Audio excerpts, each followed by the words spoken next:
All right, y'all. Welcome to Stacking the Deck. Issa and I are back. Back again. Stack again. Oh man, it's Guess still who stack? Guess who stack? Guess who that's who stack? stack. I was gonna. That's a golden age of Eminem. That was like when he was like prime Slim Shady. Slim Shady was the best Eminem. I don't know what happened. I guess drugs or whatever. But when he was dressing up like Robin and they were doing all the funny MTV videos, that was the time for sure. Yeah. Yeah. Man, so we got a lot of like crazy TCG news this week. Typically for those who've been chiming into the podcast, it's just been Easton and I and a guest, but I thought this week we'd mix it up a little bit, do some news, cover some maybe industry trends, and I don't know, talk a little marketing shop. Does that sound good to you, Easton? Yeah, let's do it. Okay. So one story that popped up in my feed, I set up a Google Trends feed that goes into my inbox each week that sort of highlights all TCG news, and there's a lot of just stuff going on. But I thought it was really funny that this headline that Kotaku Australia published was U.S. $40,000 Pokemon card thief thwarted by MMA fighters. And basically, like in Miami, there was maybe this is another one of those Florida man stories or whatever, but these guys were trying to steal a Pokemon card or whatever, and I don't know if they're are these big name MMA stars? Do you know Jaziel Monforel?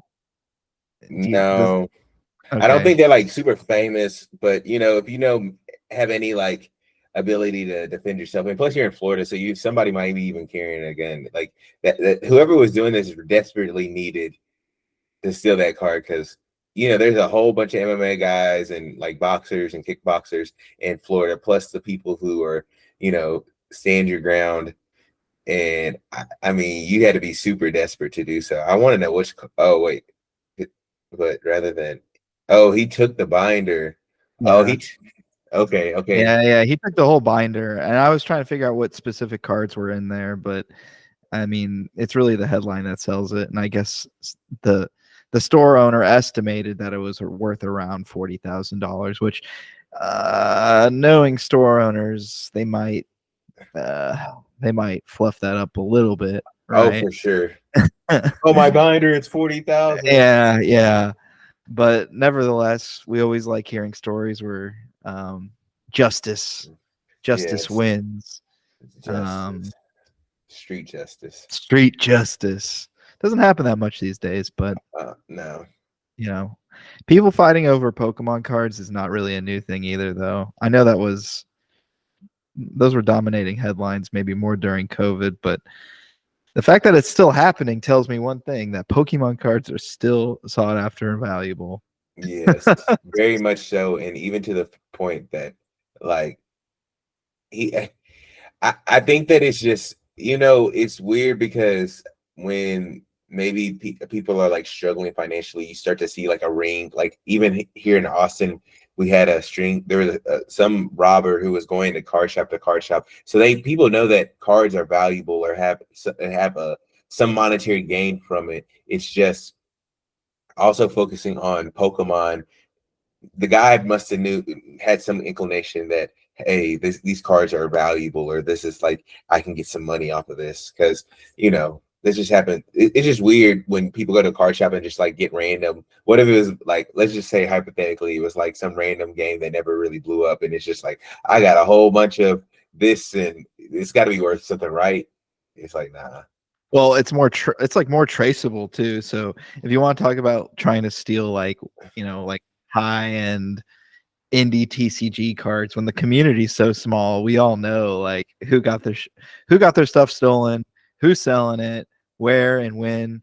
I mean, half of the eBay auctions nowadays on at least indie TCGs, you're like, oh, I know that person selling that thing. I know Yeah, you got it. There's like the whole providence that you could track and trace it back to. But Pokemon, it's a wide sea, a lot of buyers. It's very liquid. That's really, I think that's why it's so heavily targeted. yeah. It's probably well, it's definitely the most liquid out of the um big major trading card games. Maybe One Piece might be a little bit more liquid, but that's like a newer one. Uh, just because you're able to like get a card and like flip it or move it kind of quickly. Oh, One Piece is on fire, dude. I mean, Yeah. that's crazy. I had Kai hitting me up. We split a PSA subscription membership. That's the way to do it. Let me tell you. How much is that thing? So we got in early or earlier. It's $100 a year. If you find somebody to split it with, it kind of makes sense. Eh, or Run maybe through.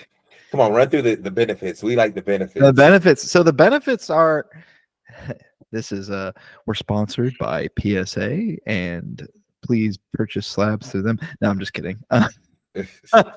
No, we're in the silver tier, which is they don't even run the silver tier anymore. But it's part of their collectors club, and the collectors club allows you to submit grades at a discounted price. So discounted price again. I think that's what all this should cost from the get go. I don't know how much the submission price costs without it. I think it's like $20 for bulk submissions a card. Mm, If you're in the collectors club, it's $14.99 a card, and you get a magazine each month. And not bad, not I mean, bad. there's I great. I saw there was a One Piece card. It's One Piece stuff. I'm leading up to. I'm leading up to. Okay, I was just saying. Yeah. So, but here's what all this tells me. So they keep running specials, and they're dipping below the $15 card submission. I think PSA and the card grading market as a whole is on a downturn. And Mhm. I can't be the only one saying this or thinking this. At least I don't think so. You used to hear people like Rudy say that, but once Rudy bought into his own card grading company, that conversation's just gone extinct. So maybe we'll be the ones to champion it. But these card grading companies are hurting, right? They scaled drastically during the pandemic, right, to meet demand. Well, demand has now fluctuated; it's been rescinded, and not as many people are actively buying and flipping slabs as they had been previously. Mhm. So what you're seeing now is PSA through their marketing efforts, they're trying to create one thing you hear a lot in digital marketing, at least in what I do, is uh, focusing on what's like referred to as channel. And usually channel is, relates to, social. And when you think of social, it's not just social, it's like, Facebook or Meta and TikTok, this, that, and the other. Well, to segment their audience, they have sports card investors and TCG investors. Since this is pretty new, their collectors club was agnostic to that previously, right? They would treat sports club memberships as the same thing as people who are doing Pokemon cards. Well, now they're segmenting these folks, right? They're creating channels for them to buy into their membership specials. Sports cards, and again, this tells you a lot about the TCG market. Sports cards membership, and it's the same price as the popular culture and TCG membership. And to be clear, again, this is the collectors club, and there's two memberships: sports and TCG. Sports club is at $19 a card to submit. TCGs are at $15 a card to submit. Now, Mm. what does that tell you? That tells you that sports cards still dominate the trading card game market. And I know that's hard for some of us to believe, especially at least folks that listen to this podcast, but I don't think people really understand how like small the TCG landscape really is. Like we and you can even extrapolate that into the imagine how small like a Magic or a Pokemon is. Oh, I mean, they're large, but sports cards just Oh, it's so much larger. All the different sports. Plus, you have, so many different companies that kind of are aggregated in the sports card world. And trading card games and CCGs are such a small portion. And then you break that out from like the big three, and then potentially like big 3.5, big 4 or 5, like with One Piece and Lorcana. And then you got the Kickstarter games, which are even smaller. So you're almost in this ecosystem and this echo chamber where you're like, oh, my game is the largest and stuff like that, when in reality it's not even scratching the surface. Yeah, it's a niche. It's like a Russian doll situation, right? Mm-hmm. It's a niche within a niche within a niche within a niche. And there's room in the economy for a lot of things to survive and thrive, but really understanding where you sit within this, you know, Russian doll, I guess, ecosystem, Yeah. then the better you understand that, the better I think you'll do. Now, each audience has different appeals to them too. So the way you would sell and promote to your sports card folks is different than your popular culture TCG folks. And I think that's really clever what they did by segmenting them, because now with your pop culture TCG folks, their first special they ran was a PSA magazine that had 3 of the original Pokemon starters on there. It was Venusaur, Blastoise, and Charizard. And then they made 1,000 serialized Charizard magazines, and then they made 100 textured serialized Charizard magazines. So they made the magazines themselves a chase. And that speaks volumes of where the behind the marketing for PSA, along with the audience that they're speaking towards. Also, you have to consider that they were PSA collector. They had an acquisition, and so there it's a different ball game now. PSA isn't just your normal um, grading company. It is a multi-layered business with multiple assets, because they have the vault, they have of Fanatics. course fanatics, there's a lot of different layers to it. So, and it all feeds into each other, because they're almost like an ecosystem. They're not like agnostic to itself. One rolls into another, which rolls into another. And so with the magazines are still a very popular amongst millennials and some of the older generations that are heavy into collectibles. It's not so popular amongst the like Gen Z younger demographics. So they're playing to our likability. Like, you even with like manga sales and stuff like that, a lot of them are more digital. Some people are purists and want to buy the manga when it comes out, and that's great, but a lot of people read it online and they're digital. And so what they're doing with this marketing strategy is appealing to a reminiscent um item or thing, the coveted magazine, the limited edition, first edition, second edition magazine kind of feel. And then that's going to get you to buy in. And also that brings intrinsic value to their subscription program, because ultimately it's a subscription program. And so you need to have layered, highly detailed products that you can be like, oh, well, this is great, but that magazine probably cost them maybe less than 2 cents to print out, and maybe the texture one is like 3 or 4 cents. And so it adds value to the subscription, because everybody's going to a subscription model now. Like, the days of you buying these one-offs that are extremely expensive are done. Everybody's going to like a Netflix model. There's so many companies that have done that. And so the PSA grading is doing that, and I'm sure they're going to be doing that with the vault and other different things that they have in their product suite. Yeah, I think it's called, is it it's called Collectors, right? Collectors Universe. I think that's Yeah, the I don't, it's not called a shell company. I forget the name of it. Holding company. I think that's what it is. Like, these are these all, umbrella. yeah, these are all umbrella or holding companies that are all part of the same company. I don't know if I'm doing a good job of explaining that structure, but basically you've got PWCC, PSA, Fanatics, and then I think I think eBay's in there now.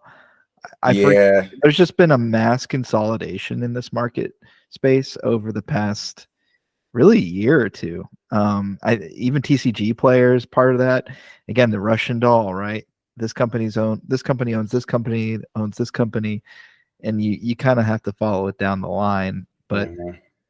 I think that's really interesting. Just It's interesting when you think about it because it sparks up the conversation with how big was the boom in post or for COVID and the massive sales and influx of money that those companies got.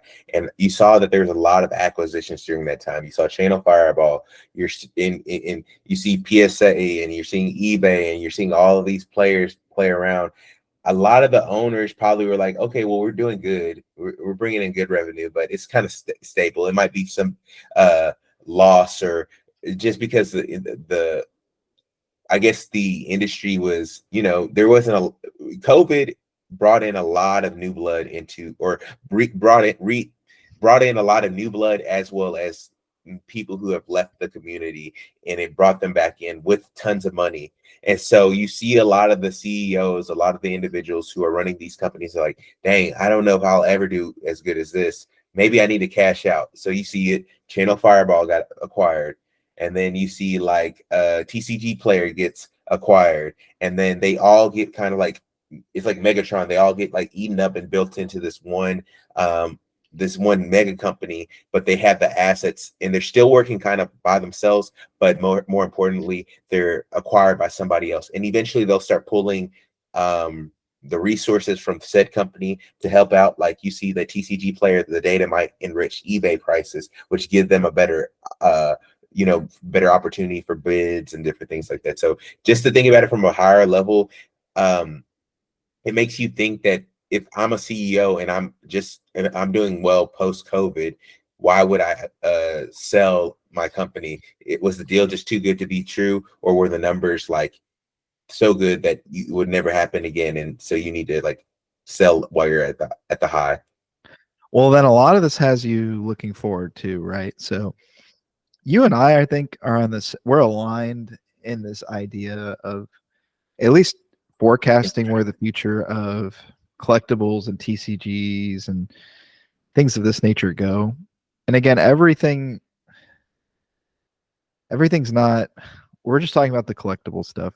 There's tabletop games and there's other types of board games that aren't necessarily in the sphere, but for now we're talking about collectibles. And when I think about collectibles, I think about the next step for collectors universe and these guys is to establish, to move into web3, right? With crypto, I think is going to be their next leap.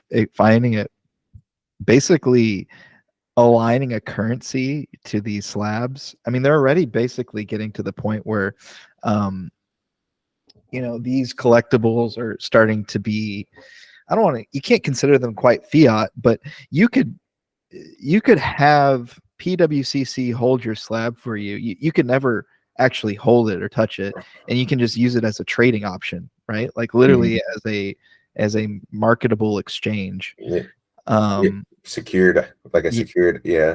yeah. So again, this is just me, you know, guessing, or I guess trying to forecast where things might go. But I think tying crypto to this is the next evolution. And I just want to be on the record for saying For that. saying it. Oh, it's for sure gonna happen. I mean, I think that although it might be a little bit different, but Axie Infinity was one of the more popular Web3 games, and it was basically kind of like, you had, it's almost like Pokemon with Web3 in a way, where you could like, buy and sell and trade maybe one of your axes, and you could like, breed them, get eggs, all this other kind of stuff. Now you can make, now I don't know if the card game will be nearly as like Pokemon like in that sense, but I definitely think that if you tie it into a place where, what if the card turns into a character which is like a 1 of 1 or a 1 of 10, or has a special trait that's associated with the game? Like it has to have some type, if you gamify it in that way, you'll see some crazy value, and that people are already doing that. Yeah, I mean, which sort of leads us into this whole concept of, you know, crypto NFT card games, right? So there's one called Cross the Ages. I don't know if you're familiar with it, but they just raised 3.5 million after launching their own cryptocurrency token. And this company, this isn't like just some weird, Kickstarter blip. It's backed by, when you talk about the way I value things is really the underlying asset and also the people that have bought into it. Crypto, I've said this before, I don't necessarily know the intrinsic value of a cryptocurrency.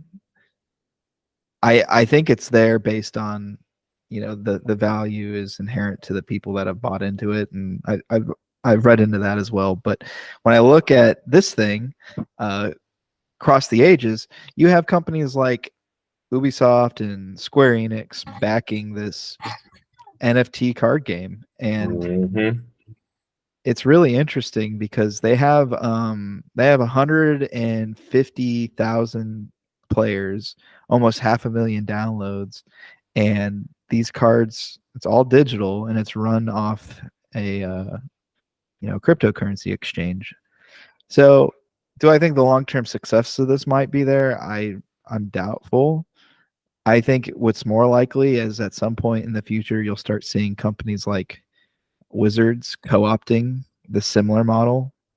Um, there'll be several failures as it leads, as we move into this digital space with cryptocurrency and cards. And honestly, I think to me, I I'm not saying, hey, your TCG or card game should be a cryptocurrency project. I actually think the opposite. I'm just trying to predict where trends are heading, or at least looking at, what I'm seeing here in the news. And WotC's numbers show that people love playing MTG Arena. This, I mean, and there might be problems and issues with it, but soon enough, once people are locked in that ecosystem, they might say, "Hey, why not just create our own currency?" There's, Yeah, those microtransactions are gonna go crazy. Like, Mhm. I mean, it's along with the subscription model. There's also microtransactions, and those are like transactions that are like small ones that are like in app, or are needed to make purchases in app. So you might make a purchase to buy 100, V-Bucks, but then the V-Bucks go to buy something else, but you need to have actual currency to buy the V-Bucks. I mean, everybody does it, and it basically masks how much money you're actually spending, because you see like kids' parents, they're like, "Oh, I spent all this money," after the fact, or if a kid like, you know, authorizes a payment, and then after a while you start to see all the transaction, it ends up being a lot. But along with the subscriptions, microtransactions are another thing that that companies are trying to do to, again, uh, push more revenue within a product, as far as which will overall drive the revenue of the company. And with that being said, I could see Wizards doing that. I could see Pokemon doing that. The only thing I'm a little bit like squirrely on, especially with Web3, is just that my thesis is that trading cards are it's like a burning star, like a dying star. And it shined bright. It was amazing. It's great. But, you know, COVID was like a little bit of gasoline to make it, kickstart it again. Like, it got it some life again. It helped it out a little bit, but it's still a dying star, because the largest demographic of trading card enthusiasts are men between 20.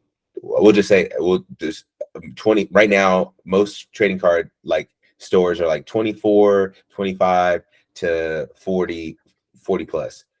Though our demographic, which Ed and I kind of fall in, are starting to get married, starting to have kids. Finances are starting to get bootstrapped because of, whether it be work or just inflation. And so you're having a group of your most loyal, and the group that's funding the most, being basically displaced because of all these circumstances outside of the actual trading card game and the local game store. And so that's why you start to see now that there's a lot of LGSs starting to go bankrupt, or they're starting to have to close the shop.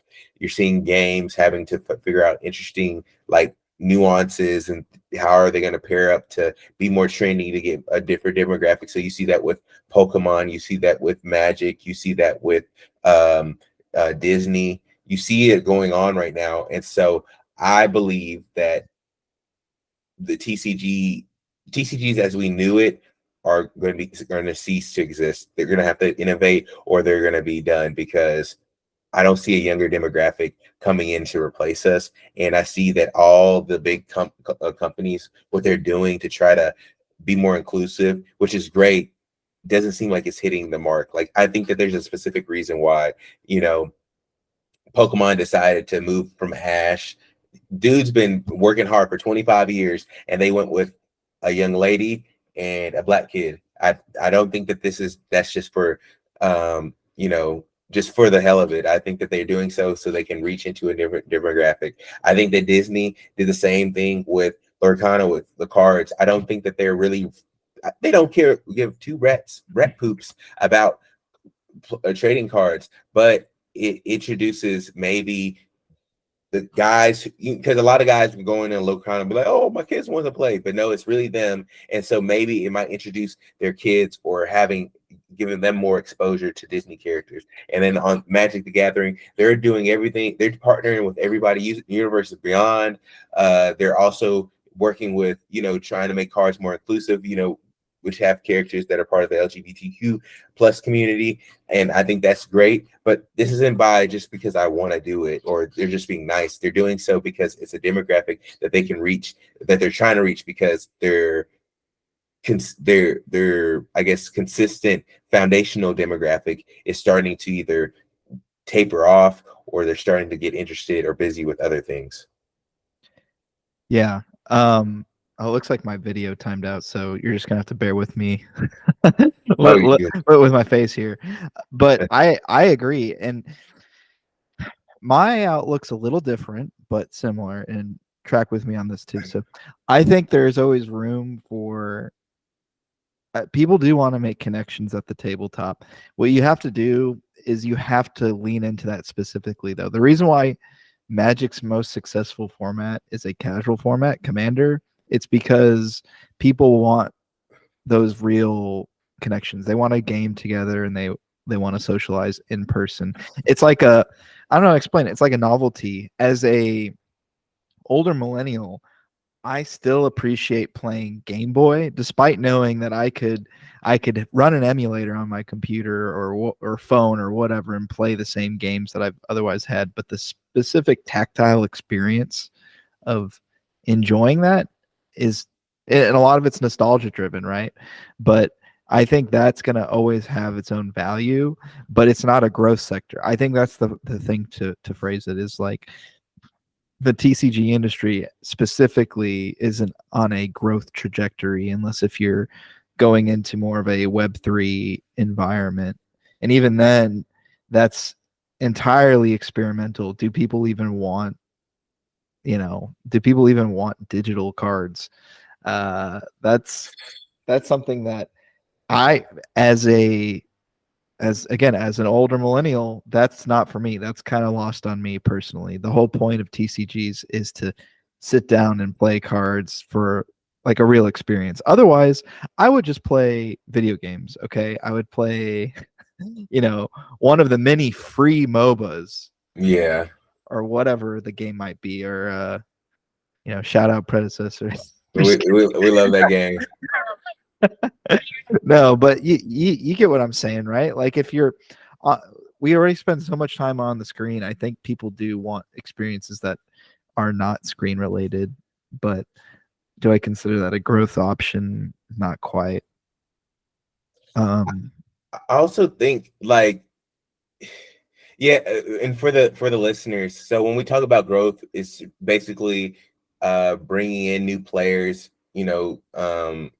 being able to gain market share from, whether it be from other games, but it's just growing overall. And with what a lot of these companies are doing currently is a lot of retention, because you I guess the rate of decline is far faster if you lose people rather than gaining people, because if once you get people into your life cycle, like once you get people to go to, it's like once you go to a tournament once at a local game store, you'll probably go twice, and if you go more than like 4 times, then you're a regular, and so then they can count on you to like spend and buy some chips, buy a drink, this, that, and a third. Whereas it takes a lot of spend to get you to that level, and so a lot of these card games don't want to have their people who are consistent pre-release attendees, consistent PTQ, RCQ attendees, regular Friday Night Magic people. They don't want them to lose them,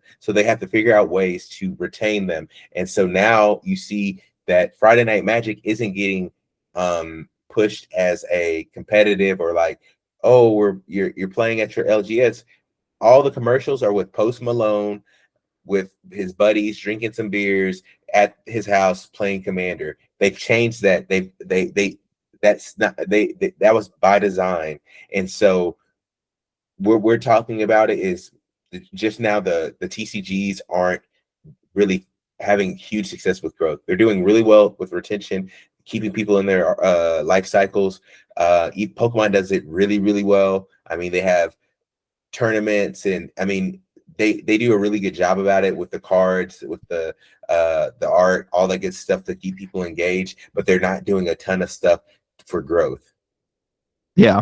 I think and I think that's Easton's the person to listen to when we talk about growth here, but it's just the writing's kind of on the wall. I don't think that, again, it's all about your frame of mind. I think you're going to have to think more in really understanding your target market and audience.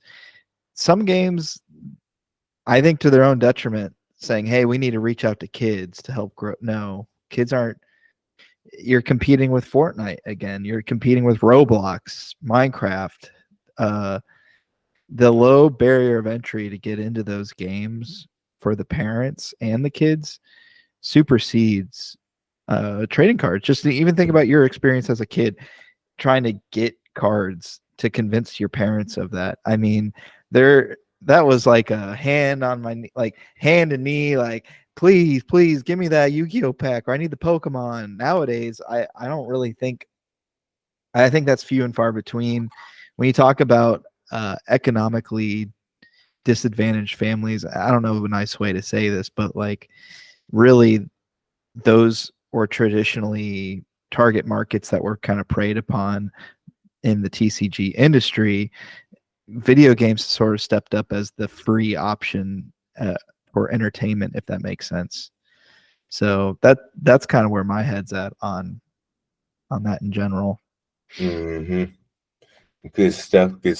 I mean, I guess to wrap this portion up, just as you're listening to this, think about it, how, whether it be if you're somebody who goes to a LGS, how those have shifted to include, like, video games, board games, alcohol, food, everything like that. Like, they've evolved, and this is all a strategy for growth in some aspects, but also retention, because you spend a lot of money to try to get people through the door, whether it be through your advertising, whether it be through curating a experience to where people are talking about you, reviews, all that good stuff. So as you're listening to this, think about it in your own ecosystem, with the games that you play, or with your friends, and with your own local game scene, or even if you're somebody who plays online consistently, what are the pain points and what are the things that keep you involved? That's right. Well, we're getting close to time, but do you think we have time to touch on the GameStop? Yes, let's do that. Okay. So yeah, GameStop's a pawn shop now. For those Pawn shop. It already was, because I was upset. I'm like, I'm giving you 18 games, 18 games, a PS2, some memory cards, and they're like, half $100. Yeah. $100. Sorry, the best I can do is a nickel. A nickel. I really to be fair, if GameStop wasn't a meme stock, I would say just burn it to the ground, because that was the most demoralizing feeling, is that you're like, oh, I want to trade out my Wii for, because everybody has that choice when you're like, let me change from one console to another one so I could play with my friends, before it was cross platform. And then I had the Wii because I was like, oh, you can throw things and do stuff, Wii even though Sports. that was the worst one. And I'm like, oh, I want to get an Xbox so I can be hardcore like my friends. And then it's like, we'll give you $92. I'm like, bro, this is a freaking Wii. I bought it for like 220. I cut yards all summer for this. So in my opinion, GameStop can go to hell. Yeah, I mean, it's so funny because you just it just occurred to me. So much of their model was built upon the idea that you would have that trade in when things weren't cross-platform, and now that things are, uh, people keep their consoles. They hold on to them longer, and now with that gone, they've had to get creative. I think they even pitched back during the meme stock days, or I guess it's resurging now a little bit. I don't know. Um, they're talking about doing PC builds and stuff like that. I haven't seen anything really come out of that, but this PSA thing's really interesting because who in their right mind's going to go to GameStop to buy slabs? Seriously, what do you think what do you think the strategy is behind that, dude? What they're doing is they are gonna buy extra low and sell for a little bit higher. Like they're gonna buy, if I bought if you could turn in an Xbox and get half of what that is worth, they're going. Think they said it was gonna be eights and up. So PSA eights and up, they're going to be getting these cards, and when they sell them, they're going to be doing, they're going to be playing the margin game where they're going to be selling really, really low and moving it at a little bit higher than what they bought it for. And that's what they're going to do.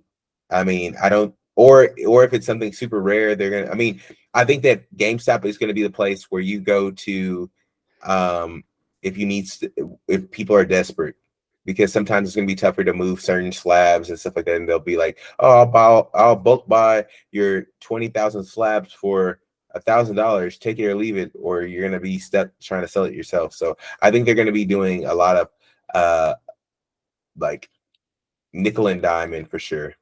Or liquidating stolen goods. Yeah, oh for sure. I mean, even that people were doing that for sure. Like I remember plenty of times you see a PS4 or Xbox, and you're like, this looks like somebody stole it, or this is in the trap house. Like, nah. But they would take it, they would refurbish it, they'd send it off and get it refurbished, and then there you go. So The thing is, this is a case I found so many times with companies that have trying to pivot and say, "Oh, we're this like multivariable tech company." When you have people entering market sectors that they don't understand, like the trading card space, bad things can come awry. Let me give you an example of what could happen here. In an unregulated market like the trading card game space, it would be I would say it would be conceivable that you could do some level of market manipulation towards a specific card with a specific grade and value its price outside of its normal market conditions. Take it to GameStop. GameStop looks at the comp, and then they're buying out cards. They're buying out slabs of cards that nobody really wants, but they are looking at the comp and saying, okay, well, we're going to pay that much for it. Does that make sense? According to this press release, all cards must be graded at least PSA 8 with a value no higher than 500. I mean, I just think that's way too easy to manipulate if you really wanted to. yeah. Um, It's just, I don't know, that GameStop. They have, I mean, ever since they were again a meme stock and had some crazy revenue and stuff like that. Same with AMC. I mean, they've been trying to pivot and figure out what way is up. Like, nobody goes to GameStop. It's like Blockbuster. Nobody. After a while, you stop buying games there. You stop trading in stuff there. You're just like, I don't know. I don't even know. It's like Long John Silver's or Arby's. I don't know who keeps that place open. Maybe it's the investors, but Long John Silver's and Arby's are two places that I can't name They're anybody. cartel drug fronts. Yeah, I don't know Los anybody who goes Hermanos. there.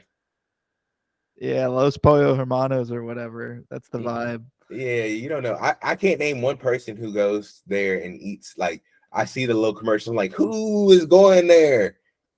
So I Yeah. think that's the same thing with GameStop at this point. It's like, Well, according to this press release, customers who opt for store credit will receive 40% more for their cards than those who opt to take a gift card that can be used elsewhere.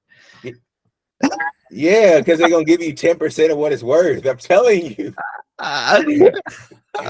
They're like, oh, okay, you got $100 card, we'll give you 20. If you get store credit, we'll give you 40. Half, 33 and a they're third. half. I don't fall for the trick. I mean, it might be for people who need money quickly, which will be a lot of people, especially in the trading card world, because again, I just think that firmly that the trading card enthusiasts tend to not be the most fiscally responsible. This will be a means for them to hurry up and like liquidate rather quickly. But for the loss of the TCG enthusiasts, GameStop might get some really good cards or get some really valuable cards that they will, flip quickly. Like I just that's the vibe that I'm getting. Yeah. Yeah. All right. Well, we don't have enough time to do our Kickstarter roundup, but maybe the next week. Next week. There was a Kickstarter that raised almost $1 million. That's kind of newsworthy. And yeah, I mean, who knows if shady dealings will be involved with that, but we'll cover it. We'll get there. Yep. We covered it quite a bit. I mean, we kind of rambled and it was fun, but yeah, just for the listeners again, pay attention to everything that's going on in your ecosystem, and whether it be your discords and stuff like that. Like, the TCG landscape is changing. Stay on top of it so you can always know how to pivot. Again, it's the same way as having a huge position in a Kickstarter game that resembled Pokemon that you thought was going to go to the moon, and not knowing when to get off the ship or when to, maybe reduce your risk that's associated with it. So pay attention to everything. Nothing is just by coincidence. See. All right, y'all. Thanks for checking in. Looking forward to hearing, or I guess looking forward to our next podcast next week.